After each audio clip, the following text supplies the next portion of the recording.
All right, you're good to go. Okay. Well, good morning. My name is Jonathan Thorne. I'm currently a librarian at TCC Southeast, where I've been for the past year. Prior to that, I've been a teacher and librarian in K-12 public schools off and on since 1998. This research that I completed last November is rooted in my background as a public school teacher, student, and librarian.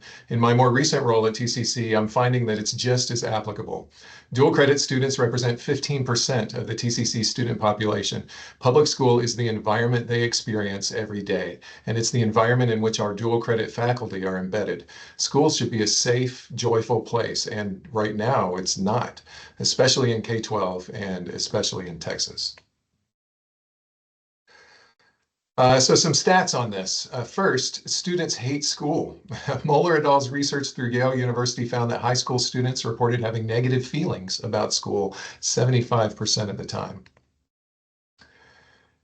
And if students hate school, teachers and administrators are not far behind. And just 20% of K-12 teachers are very satisfied with their jobs, according to the most recent Merrimack College Teacher Survey.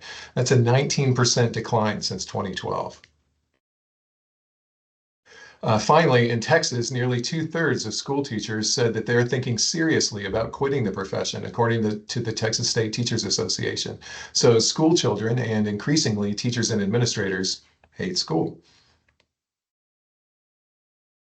This inquiry is centered upon two questions. So first, how do teachers, students, and campus administrators perceive and articulate the gap between what is expected of them at school and their own intrinsic motivations? And secondarily, to what extent do the expressed experiences and needs of these stakeholders reflect unmeasured elements that may still be considered part of the purpose of public education? I began a review of the literature by investigating the purpose of public education. So where is there broad agreement about what success means in our public schools? Next, I focused on the measurement and accountability structure for K-12 public ed in the state of Texas. How are we defining and measuring success at the institutional level? And finally, the theoretical framework of self-determination theory is the lens of intrinsic motivation through which I've chosen to view the problem. This graphic represents the results of my investigation into the purpose of public ed. Thomas Jefferson argued in 1778 that education was essential to democracy in order to counter natural human tendencies toward ambition and tyranny. And our public school system has historically reflected this value. There is agreement among a broad range of scholars about three areas comprising public ed in the United States: academics, communications, and citizenship. But what do we actually measure and hold people accountable to? Only a small percentage of the overall purpose of public education is included in the standardized tests that comprise national and state accountability measures. Since A Nation at Risk was published in 1983, federal and state policy has been increasingly focused on quantitative assessment and high-stakes tests as the measures of success for public schools and students. Self-determination theory was developed by Deci and Ryan in 1985 and continues to influence thought leaders in education. If the basic needs for competence, autonomy, and relatedness are not addressed, stakeholders are likely to continue to indicate that school sucks for them. My methodology, my research is decidedly qualitative and critical in nature in response to an educational system which devalues stakeholder voices in favor of a dehumanizing, quantitative, high-stakes, test-based accountability culture. My intention is to amplify the voices of student, teacher, and campus administrator stakeholders who have been largely marginalized in the process of defining and systematizing public ed. So I employed a two-tiered approach to data collection for this study. First, I conducted a qualitative survey to gather data from respondents from three stakeholder groups. Those who completed the survey were invited to participate in interviews for a more in-depth conversation. The primary source of participant-generated data in the survey was through the submission of photographs in response to prompts, along with open-ended written explanations of how their photo relates to the prompt. 44 people actively engaged in the survey and 15 completed it, representing each stakeholder group. I interviewed 7 of them. 3 students, 2 teachers, and 2 campus administrators. The findings of this research support the assertion that there is indeed a gap between institutional expectations and stakeholder motivations within the system of public ed in Texas. The data are clear and poignant in describing both this gap and the corollary distress upon stakeholders. 4 themes emerged from the data: systemic intransigence, disconnectedness, existential distress, and hope. Let's take a look at those. Systemic intransigence. This is an expression of the rules and regulations that dominate the system of public education. These rigid school structures regulate bodies, ideas, and accountability and limit creativity, individuality, and innovation. Students described a system of grades, rules, and compliance that often does not address their individuality. 75% of students indicated that grades were how they know whether they're successful at school, but they also recognize that this measure is artificial. The school curriculum, students say, is boring and focuses on subjects students aren't really interested in or will ever use. It involves too many, quote, menial tasks and hard memorization that take up time and space that students wish was devoted to things we are passionate about and supporting students in their interests. Teachers often experience systemic intransigence as academic or as administrative success measures and management techniques that run contrary to what makes school and teaching fun.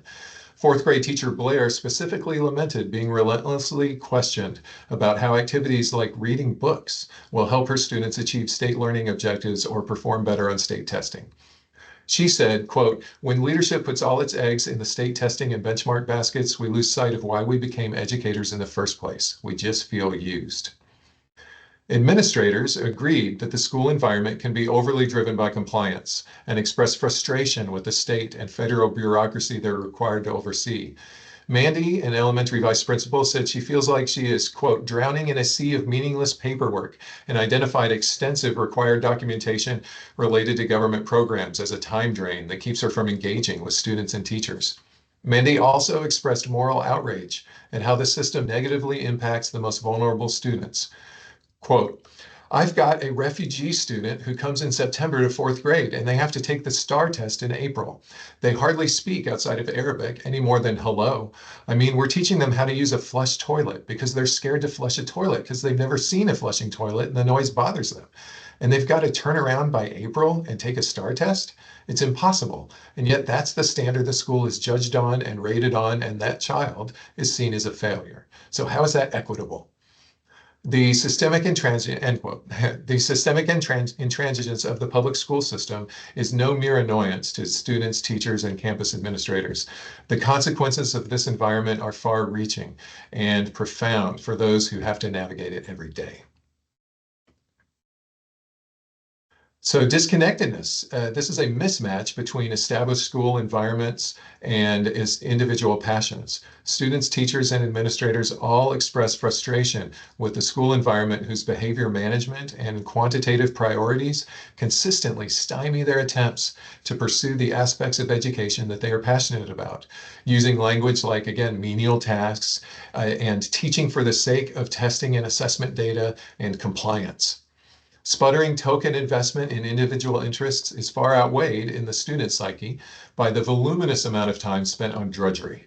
Mac, an outgoing 8th grader who's passionate about writing and producing music, underscores this point succinctly, saying, quote, "School gives major side-eye vibes." Middle school principal Ashley took the middle picture to communicate that many students can only find time to connect to their academic passions by ignoring class instructions, such as this student who she caught watching YouTube videos about animation instead of working on her assignment. The teachers' experiences of disconnectedness are often expressed in the context of what they are allowed to teach in the classroom. Blair loves to teach literature, read novels, and encourage student expression, as in the picture on the left, but has received communication from her leadership that discourages these practices. She said, quote, "I quickly found that test scores and keeping curriculum on track takes precedence," end quote. Existential distress. The inflexibility of the system and the resulting disconnection from personal passions is connected to this third theme in the data. Stakeholders are acutely aware that myriad demands on their time are stacked against them, stifling their enjoyment and sense of their own competence. The resulting emotional, mental, and physical strain is experienced as a systemic failure to acknowledge or address their fundamental needs for respect, control, and autonomy. Students relate feelings that rules and procedures mattered more than their individual needs and perspectives. In her interview, 14-year-old Mac repeatedly mentioned teachers that, quote, don't care, and talked about being stymied when her situation deviated from the norm. She said, quote, school feels like a prison-like experience. You have to have your phone off all day. I get it, but you can't put on music, and that helps me calm down. Not being able to listen to music just totally makes my anxiety worse, end quote. Teachers reflected on a heavy workload and having to fill multiple roles on a daily basis. Says teacher Blair, on any given day, I will wear the hat of a teacher, custodian, counselor, disciplinarian, data analyst, technology specialist, detective, interventionist, recess warden, you name it, I'm sure we do it, end quote. She submitted the picture of the 3 cups she fills before school every day because, quote, I don't have time to refill them. High school teacher Melissa described the strain of grading essays for a course load of 180 students. She says, during the weekends, I do marathon grading because I have to, or I don't know how else I'm going to get it done. I feel like I've sacrificed time with my family. I find myself sometimes working until I go to bed. Administrators described dealing with behavioral issues, violent students, and toxic community feedback. Ashley, a middle school principal, took the picture on the right that illustrates her existential distress related to violent incidents on campus and the aftermath of parent and community reactions over the phone, in person, and on social media. She said, quote, I thought the day when you found out somebody wanted to kill you is the worst day, but it's not. It's the stuff that comes after. When people tell you that they don't trust you, that their kids aren't safe with you, that you don't do enough, when they dismiss and minimize how it impacts you, that's the worst day. So the final theme for research question 1 is thankfully hope. Even in the midst of bleak descriptions, there is a thread of hopeful passion that's often expressed as a desire for a supportive environment that is only experienced sputteringly and sporadically.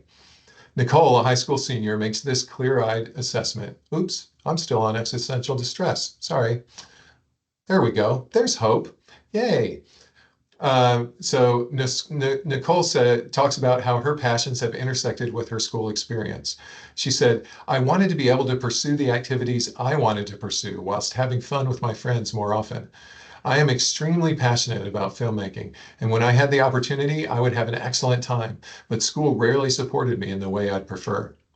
Nicole's picture offers a visual of the supportive environment that she wants more of. School has not done enough, students seem to be saying, but it has not done nothing either. Teachers offered a starker assessment with language that often communicated despair and hopelessness. Yet they also referenced aspects of their jobs that kept them going. Blair submitted a photo of a student's goals for the year, that one on the left, and used that as an inspiration for her to keep going and make some changes. She said, look at the goals this precious student has set for himself and the kind words he can tell himself when he's struggling. I think we need to do the same as educators. All the beauty is right there in front of us still. Let's do more of what this student wants to do. Let's go fly a darn kite and launch some rockets. Campus administrators offered perhaps the bleakest assessment of the state of education in their own place within the system. Ashley survived a year with multiple violent incidents on campus, including a detailed plan to kill her, while Mandy is struggling to fulfill multiple roles and estimates that 60% of her job consists of meaningless paperwork. Even so, both of these administrators, who I interviewed last summer, were excited to return for another school year because of their commitment to making school a supportive environment for all. Mandy is hopeful that she'll have time to coach and have extended classroom visits with students and teachers. And Ashley, for her part, has decided not to retire even though she can. She concluded, hopefully, quote, I'm not going to end my career angry and bitter.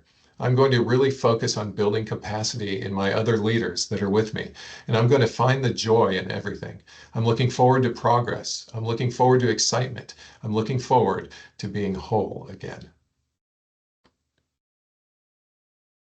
So a couple of discussion slides here, just points to ponder. I contend from the literature that the gap between what motivates students and teachers and what is actually happening exists because society has chosen to measure and therefore emphasize only a small portion of what we agree is the purpose of public education. The data collected in this study support this assertion as well and invite discussion regarding why the US is stuck in a data-driven purgatory and how we might find our way through. A new framework is needed for measuring success in our schools. 3 points here for your consideration. First, this is not an argument to abolish standardized testing or other quantitative measures. Rather, the question at hand is how do we adapt these measures and add others to better address the whole purpose of public ed? We need a system that evaluates creativity, synthesis, communication, and citizenship in a way that makes as much sense and is as powerful of an indicator as any of our current scoreboard quantitative measures. Secondly, Spivak's definition of education as an uncoercive rearrangement of desires reflects the real work of schooling and a colorful reframing of what should happen beyond testing, evaluating and reevaluating the tenets you live by, the social contract you live under, and the why that drives you. It's how schools should prepare students, except there is no metric for success for that. Finally, we need to apply the right business principles to education. Neoliberalism and the politics of fear and comparison has resulted in a too narrow application of business principles. Motivated by comparison, we measure the success of our schools and our children using the number given to us by annual standardized tests, much as a corporation might evaluate quarterly or annual profits. But companies are much more than a number on a spreadsheet. When a company becomes too focused on a quarterly bottom line, it begins to lose the identity, culture, and fundamentals that made it successful in the first place. A similar phenomenon occurs when educational entities become more focused on quantitative output than on the societal aspirations for the students the system serves. So hope for the future. Many of the people who are doing the work, students, teachers, and campus administrators, embody a core of positivity and hope about what school could be. Principal Ashley submitted this colorful picture and commented, "If you're being successful at school, it's messy, but you're still accomplishing goals. There's fun amidst the chaos when everyone is working together." Fun amidst the chaos is a great description of a system that's both collaborative and flexible, fostering an environment that nurtures the whole child, mind, body, and spirit, so that each successive generation might make the collective light of humanity shine ever brighter.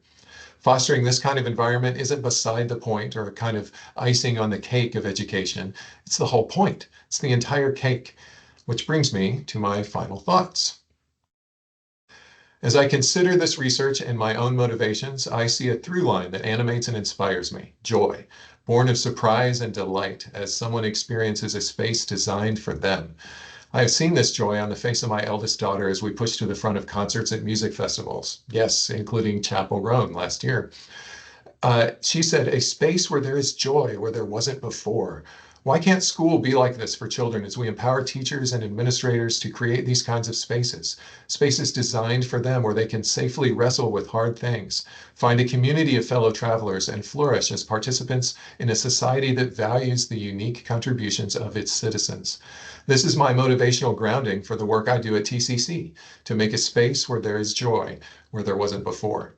I can think of no higher calling. Thank you. Thank you so much, Dr. Thorne. Right, you guys are just open to asking questions and enjoy the next 9 minutes.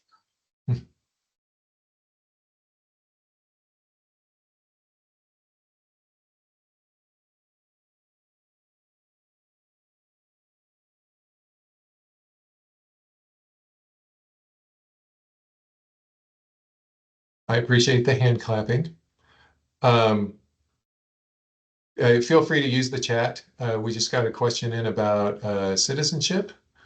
I will go back to my little graphic there. I contend from the scholarship that citizenship is included in what we hope broadly as a society, and I don't think this is a partisan issue.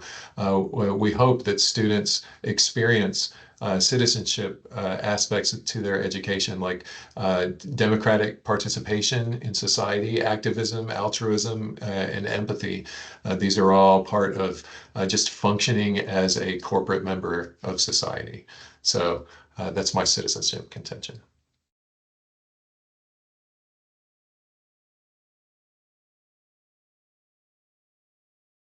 Let's see, how can your work at TCC impact public K-12 education? Yeah, good question. My connect point for this that I mentioned at the very beginning is, 15% of our student body is dual credit students.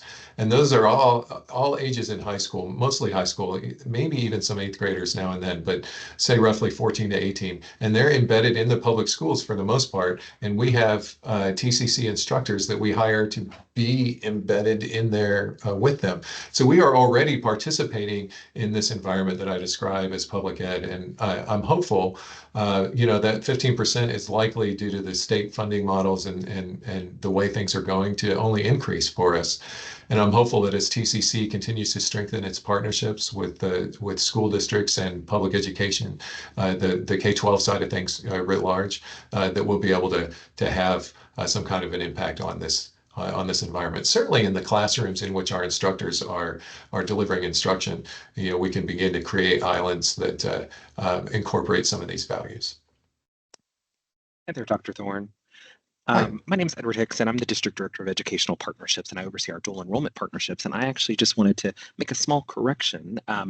The number of dual enrollment students at our institution is at almost 30% of our total enrollment, not 15. Oh my gosh. Okay. Well, I got that number by doing a sort of our student population through the IR hub. So I wonder if I just clicked some of the wrong buttons. So I apologize for that. No, no, no, that's fine. But I completely agree with you.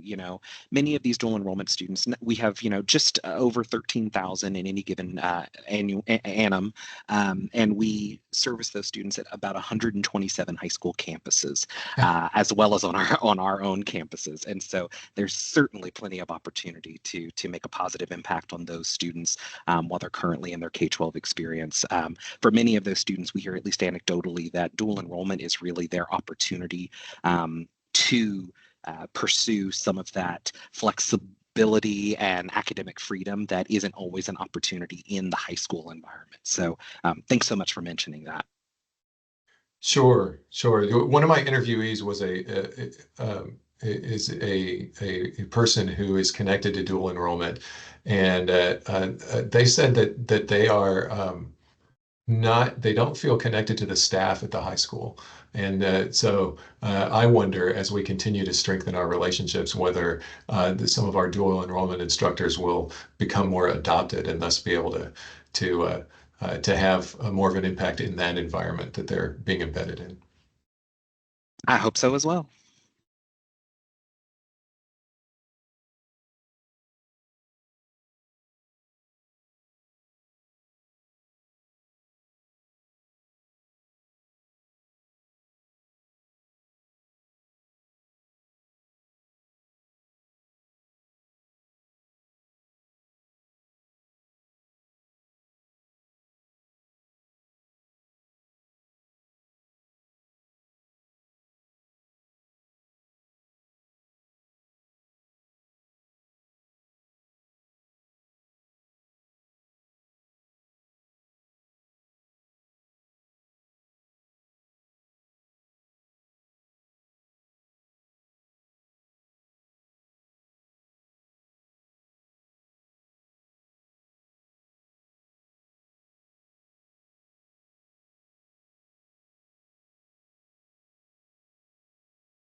Hmm. Thank you, Audrey, for your comment.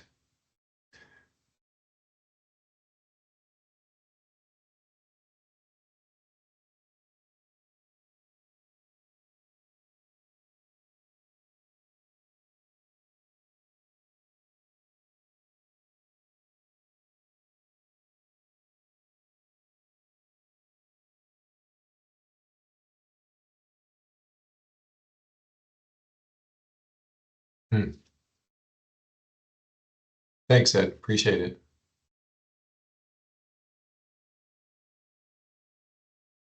Yeah, as we wind down, I guess just a thought to leave with as you go about your TCC business is given that correction that 30% of our student body is currently in high school. How might we interact with both the positives and the say harder things about public education in a way that kind of moves students toward a really good place as they consider their place in the world and their future careers and all of that stuff. I think we each have a role that we can play given our responsibilities within TCC. So, yeah.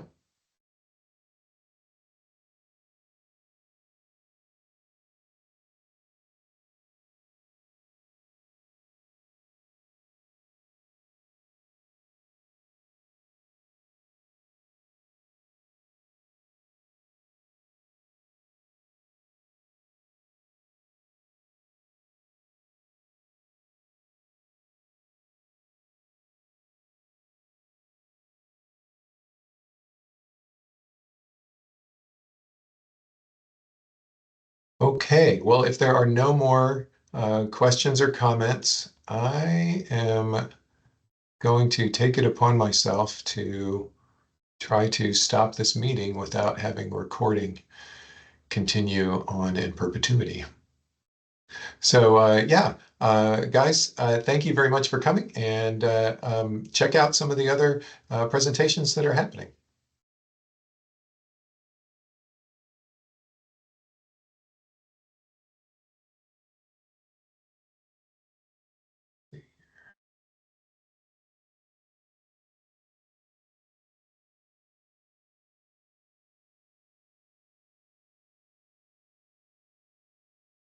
Okay, well, I'm going to do that.